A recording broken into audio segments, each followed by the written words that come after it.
গল্প স্বামীকে খুশি রাখার উপায়। আয়েশা একজন সাধারণ গৃহিণী।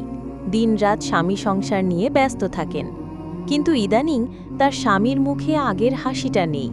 সে ভাবে, আমি তো রান্না করি, ঘর ঠিক রাখি, তাও সে যেন খুশি না। একদিন আয়েশা এক বুড়ি দাদির কাছে গেল পরামর্শ নিতে। দাদি হেসে বললেন, মেয়ে, স্বামী খুশি হয় শুধু খাবারে না, সে খুশি হয় সাহচর্যে, সম্মানে আর স্নেহে।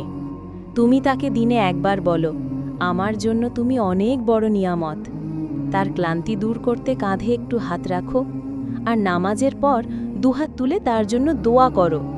দেখবে তার হাসিটা আবার ফিরে আসবে। আয়েশা সে রাতেই শুরু করল।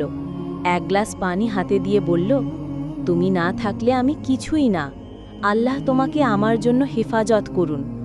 তার স্বামী তাকিয়ে থাকল কিছুক্ষণ, তার চোখে পানি, যেন বলছে, তুমি বুঝেছ, তাই আমি খুশি। ভিডিওটি ভালো লাগলে চ্যানেলটি সাবস্ক্রাইব করে শেয়ার করে দিন। ধন্যবাদ।